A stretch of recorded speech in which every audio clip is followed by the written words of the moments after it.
Hello students, welcome back to study with Deep YouTube channel. And आज के इस video में हम लोग करने वाले हैं डीएवी क्लास 8 साइंस के क्वेश्चन पेपर का कंप्लीट सॉल्यूशन। आपको मैं बता देना चाहता हूं कि ये क्वेश्चन पेपर का पार्ट 2 है। यदि अभी तक आपने पार्ट 1 को नहीं देखा है ना, तो नीचे डिस्क्रिप्शन में आपको पार्ट 1 का लिंक दिया गया है। वहां पर मैंने सारे एमसीक्यूज को डिस्कस कर दिए थे। अभी हम लोग क्या करेंगे, अभी हम लोग सारे जो क्वेश्चन आंसर्स है, जो सब्जेक्टिव टाइप के क्वेश्चन है, उनको डिस्कस करेंगे। कैसे डिस्कस करेंगे, जो आंसर होना चाहिए तो मैं आपको बताऊंगा, हिंदी में समझाऊंगा कि क्यों ये आंसर होना चाहिए था, जैसा कि हम लोगों ने एमसीक्यू में भी किया था। अब गाइस देखिए, स्टार्ट करने से पहले मैं आपके साथ कुछ चीज शेयर करना चाहता हूं कि आखिर क्वेश्चंस आए कहां से थे, क्वेश्चन का लेवल क्या था। तो क्वेश्चंस जो आपके आए हैं ना गाइस, ये आपके इंटेक्स से ज्यादातर क्वेश्चंस है। यदि आप देखेंगे ना, तो आपके चैप्टर के बीच से क्वेश्चंस नहीं, चैप्टर के पीछे में जो आपको एक्सरसाइज दिया जाता है वहां से क्वेश्चंस नहीं है, चैप्टर के बीच से ज्यादा क्वेश्चंस आपसे पूछे गए हैं। सर ये क्वेश्चन कर कौन पाता, सीधा सवाल है और सीधा जवाब होगा कि जिसने अच्छे से चैप्टर्स को बीच से पढ़ा होगा वो अभी बहुत खुश होगा, उसका एग्जाम बहुत अच्छा आ गया होगा। लेकिन जो सिर्फ इस चीज पे डिपेंडेंट था कि हाँ बुक के पीछे के क्वेश्चंस को कर लेंगे और 1780 ले आएंगे, तो वो तो भाई एकदम अभी परेशान होगा कि एग्जाम उसका अच्छा नहीं गया होगा। लेकिन जो भी इंटेक्स्ट पढ़ा होगा उसका एग्जाम अच्छा गया होगा। और किसका एग्जाम अच्छा गया होगा सोचिए, और उनका एग्जाम अच्छा गया होगा जिसने मैंने कल वाले इंपॉर्टेंट क्वेश्चन के वीडियो को देखा होगा।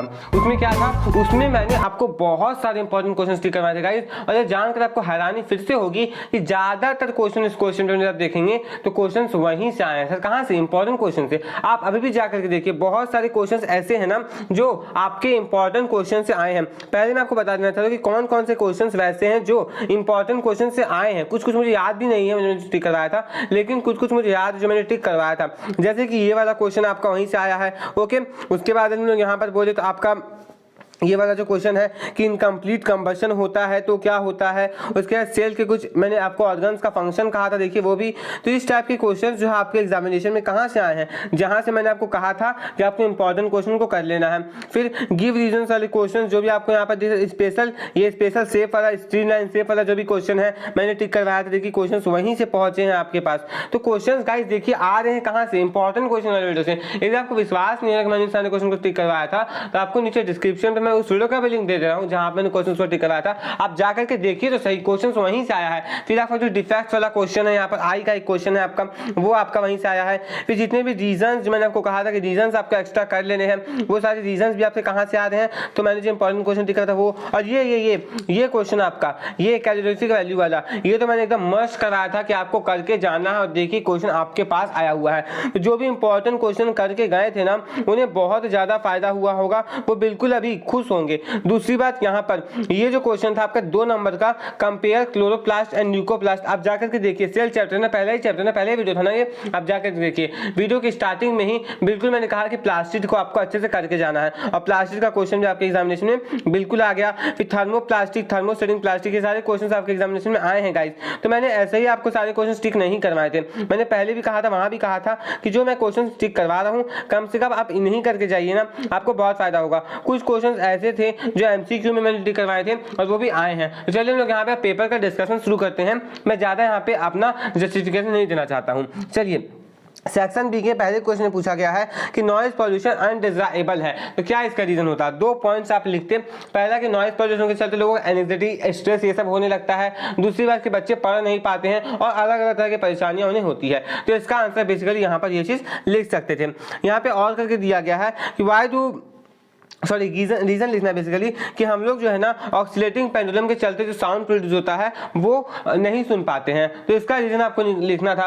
तो आप यहाँ पे क्या लिख सकते थे कि 20 किलोहर्ट्ज से 20 हर्ट्ज से जो कम का साउंड प्रोड्यूस होता है वो ह्यूमन के लिए ऑडिबल नहीं होता है। ओके, तो हम लोग उस चीज को नहीं सुन पाते हैं। इस टाइप से आप यहाँ पर लिखते हैं कि। और नेक्स्ट क्वेश्चन पूछा गया है कि एक पर्सन जो है वो रेलवे ट्रैक पर अपना कान रखता है तो उसको क्या सुनाई देता है, ट्रेन अप्रोचिंग ट्रेन का साउंड सुनाई देता है। क्यों, क्योंकि साउंड मीडियम पे डिपेंड करता है, साउंड सॉलिड में ट्रैवल कर सकता है। बस इस चीज को आपको थोड़ा एक्सप्लेन करके इलैबोरेट करके लिख देना था। इधर लोग आगे बात करें ना, तो यहाँ पे नेक्स्ट क्वेश्चन क्या है, यहाँ पे बोला जा रहा है कि 2 लाइट रे आ रहा है। पहला लाइट रे ये है, दूसरा लाइट रे ये है। ओके, यहाँ पर एक ऐसा लेंस लगा हुआ है जो कि इसको कन्वर्ट कर रहा है, फिर इसको यहाँ पर ऐसे कर दे रहा है, यानी कि उसको मिला रहा है एक पॉइंट पर, डाइवर्स करके कन्वर्ट कर रहा है। तो देखिए यहाँ पर कौन सा लेंस हो सकता है, यहाँ पर हो सकता है मेरे से कॉनकेव लेंस, और यहाँ पर कहीं ना कहीं कॉन्वेक्स लेंस होगा, जो कि ऐसे आ रहे लाइट रेस को कहीं ना कहीं सिंपल पॉइंट पर, इस पॉइंट पर क्या करता है, ला करके फोकस करवाता है। तो ये आपका आंसर होना चाहिए था।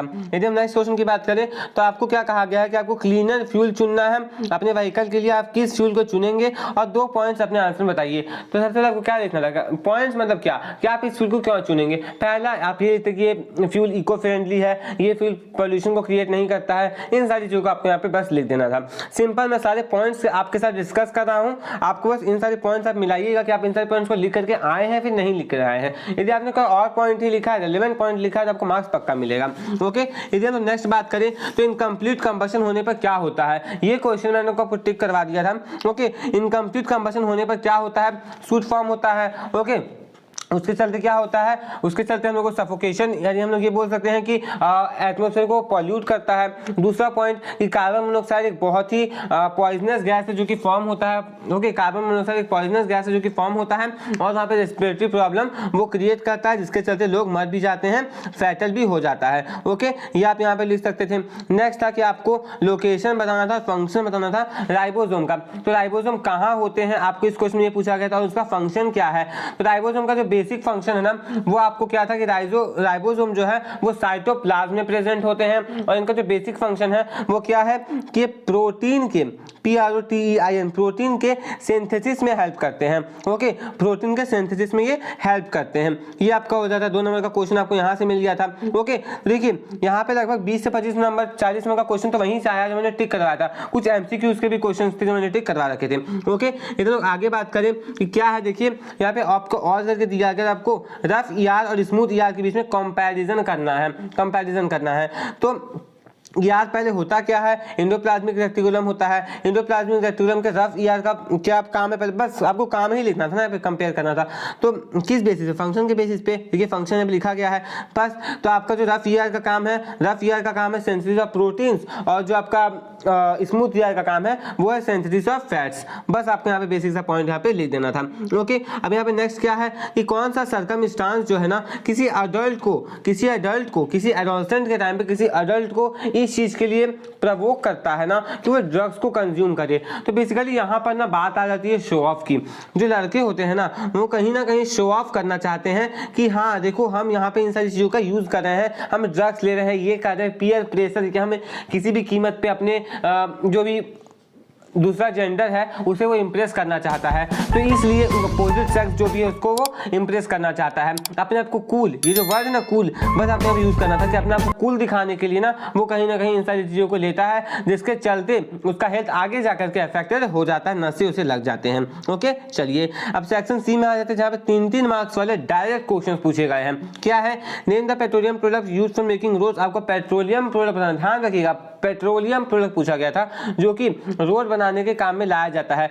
सबसे पहले पेट्रोलियम प्रोडक्ट को पता होना चाहिए था कि पेट्रोलियम प्रोडक्ट ऐसा कौन सा है जो कि रोड बनाने के काम में लाया जाता है। ओके, तो जो पेट्रोलियम प्रोडक्ट था वो था एस्फाल्ट, ये रोड बनाने के काम में लाया जाता है। अगला यदि हम लोग बोले तो यहाँ पर एक ऐसा फ्यूल जो कि मेटल्स को एक्सट्रैक्ट करने के लिए यूज किया जाता है, जो कि था आपके पास क्या, कोक। तो इसका आंसर आपका कोक हो जाता है, नो डाउट। ओके, आगे बढ़ेंगे। A major renewable source of energy natural होना चाहिए, आपका लिख सकते हैं सोलर एनर्जी।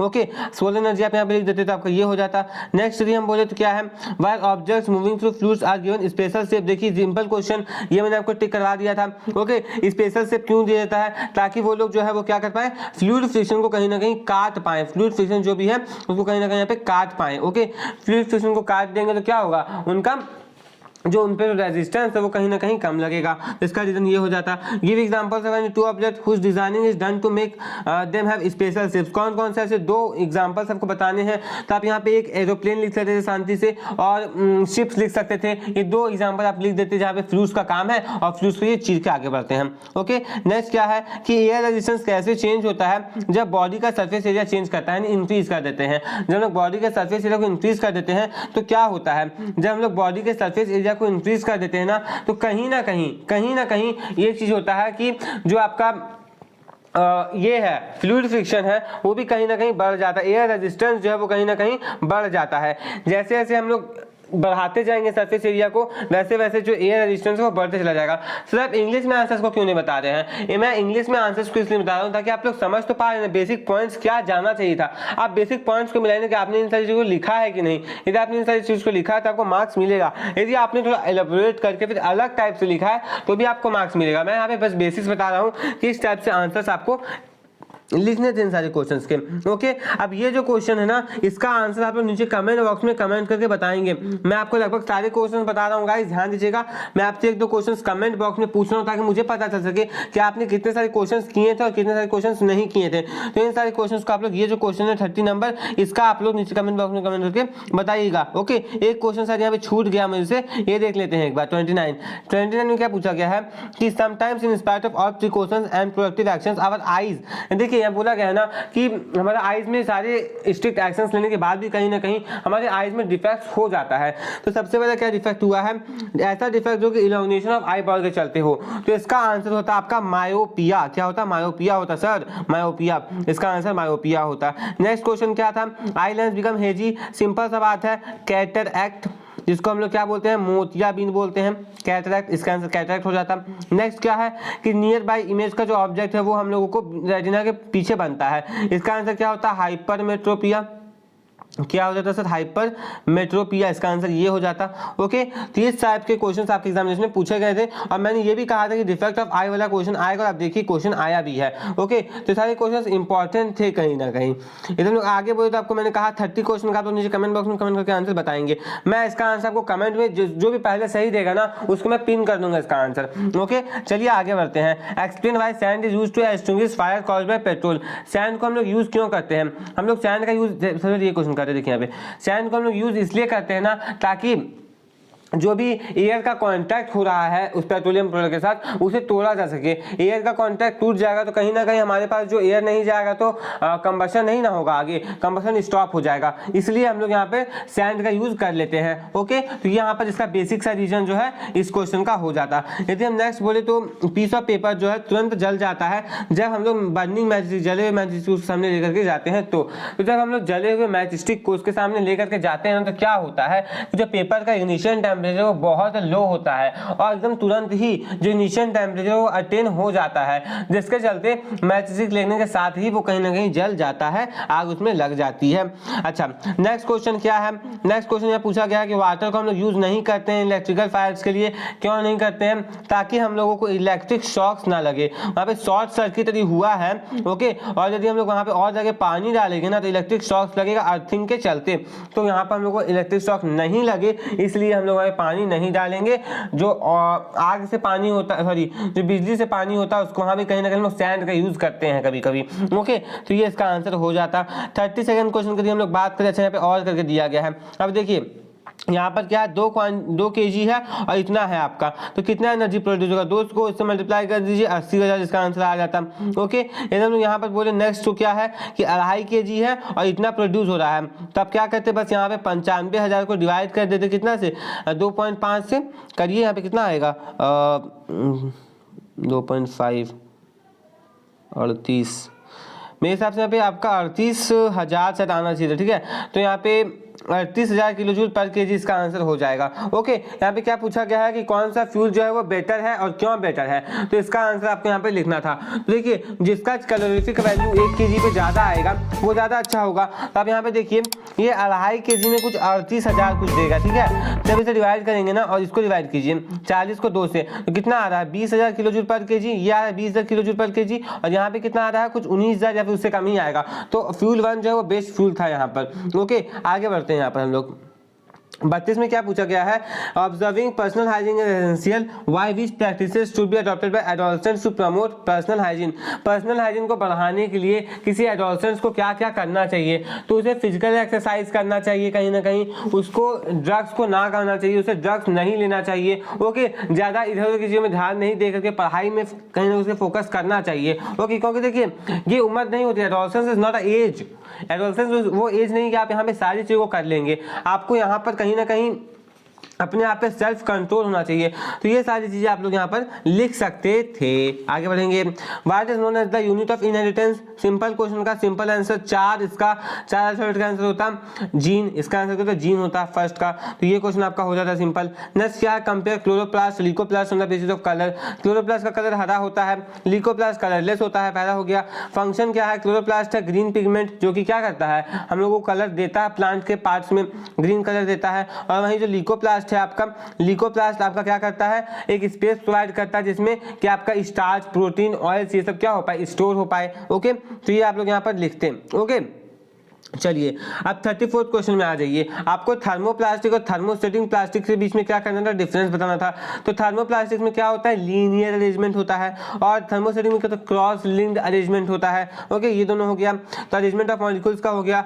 रिमोल्डिंग का प्रोसेस, तो रिमोल्ड कौन होता है, रिमोल्ड आपका हो जाता है थर्मोप्लास्टिक, थर्मोप्लास्टिक रिमोल्ड होता है। और रिमोल्ड कौन नहीं होता है, नॉट रिमोल्डेड, ये आपका होता है थर्मोस्टेटिक। थर्मोस्टेटिक आप रिमोल्ड नहीं कर सकते हैं और थर्मोप्लास्टिक को आप रिमोल्ड कर सकते हैं। इसका आंसर आपको कैसे लिखना है, देखिए डिस्टिंग्विश करना था आपको।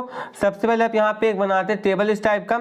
यहाँ पे आप लिखते हैं कौन सा प्रॉपर्टी के बारे में आप बात कर रहे हैं। यहाँ पे लिखते हैं थर्मोस्टेटिक प्लास्टिक या थर्मोप्लास्टिक, और यहाँ पे लिखते हैं थर्मोस्टेटिक प्लास्टिक, सॉरी आप यहाँ पे ऐसे लिखते हैं थर्मोस्टेटिक प्लास्टिक। ओके, यहाँ पे आप जो पॉइंट लिखते हैं, यहाँ पे लिखते हैं पहले पॉइंट्स, और यहाँ पे पहला पॉइंट लिखते हैं उसको यहाँ पे बताते हैं, यहाँ पे बताते हैं दूसरा पॉइंट यहाँ पे। इस प्रकार से आपको टेबल बनाना था। इधर अपने टेबल को नहीं बनाया तो आपके मार्क्स कहीं ना कहीं काट लिए जाएंगे। टेबल बनाना जरूरी था इस क्वेश्चन के लिए। आगे बढ़ेंगे, और हाँ ध्यान दीजिएगा ये क्वेश्चन 5 मार्क्स का था। ओके, क्योंकि 2 क्वेश्चन बना करके 5 मार्क्स यहाँ पे पूछे गए हैं, तो 3 मार्क्स का ये हो गया, 2 मार्क्स का ये हो गया। ओके, ऐसा आप मान सकते हैं। आगे बढ़ेंगे, what are the disadvantage of synthetic fibre. Synthetic fibres के क्या क्या डिसएडवांटेज है। पहला कि वो उनका जो बॉइलिंग पॉइंट होता है, बॉइलिंग करती है मैंने कर दिया, जो मेल्टिंग पॉइंट होता है ना वो उन प्लास्टिक्स का वो बहुत ज़्यादा ही कम होता है। दूसरा वो अनकंफर्टेबल होते हैं, गर्मियों के टाइम में बहुत ज़्यादा गर्मी लगती है पहनने पर। तीसरा कि वो बायोडिग्रेडेबल नहीं होते हैं। तो आपको ये 3 पॉइंट यहाँ पर लिखने थे, और ये 3 पॉइंट बिल्कुल आपके एज इट इज बुक में दिए गए थे शायद, तो आपको वहाँ से इन सारे पॉइंट को याद करना था और लिखना था। मैंने ये भी कहा था कि एडवांटेज डिसएडवांटेज शायद मैंने को कहा था इंपॉर्टेंट क्वेश्चन में वो कर देना है। मैंने वहाँ बेसिकली कहा था एडवांटेज करने के लिए, तो अपने एडवांटेज किया होगा ना, डिसएडवांटेज खुद आपको आ गया होगा। ओके, चलिए आगे बढ़ते हैं यहाँ पे नेक्स्ट स्टूडेंट्स। अब हम लोग देखते हैं क्वेश्चन नंबर 35। देखिए क्वेश्चन नंबर 35 में क्या बोला गया है कि हम लोगों ने क्या किया है, एक ऑब्जेक्ट के लाइट रेज इंफिनिटी से आ रहे हैं, तो उसका जो है नेचर क्या होगा, साइज क्या होगा, पोजीशन क्या होगा, ये आपको यहाँ पे बताना था। तो सबसे पहले यदि हम लोग यहाँ पे नेचर की बात करें ना, तो जो नेचर होना चाहिए था वो आपका होना चाहिए था रियल एंड डिमिनिश्ड। और यदि हम लोग यहाँ पर साइज की बात करें तो साइज जो है वो पॉइंट साइज होगा।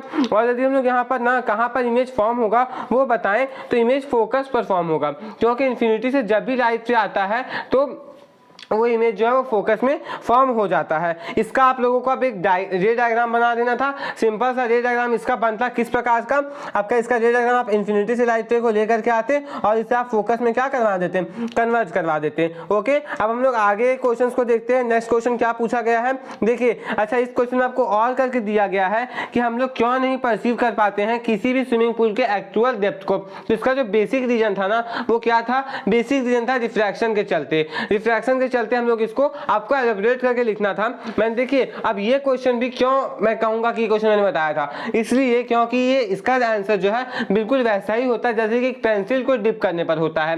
जैसा कि हम लोग एक पेंसिल को डिप करते हैं तो जो आंसर उस टाइप में उस क्वेश्चन में जाता, वैसा ही कुछ आंसर जो है वो इस क्वेश्चन में भी जाता। तो आपको उसी प्रकार से इस क्वेश्चन का भी आंसर लिखना था। अब मैं आपको बार बार सेम चीज कर रहा हूँ कि मैंने इंपॉर्टेंट क्वेश्चन में ये सारे क्वेश्चन करवाए थे गाइस। जो जिसने भी ना इन सारे क्वेश्चन को किया था ना वो पक्का फायदे में होंगे। उन्हें लग रहा होगा कि हाँ सर हमने तो बहुत अच्छा करके आया हूँ एग्जाम में, आपको पक्का लग रहा होगा।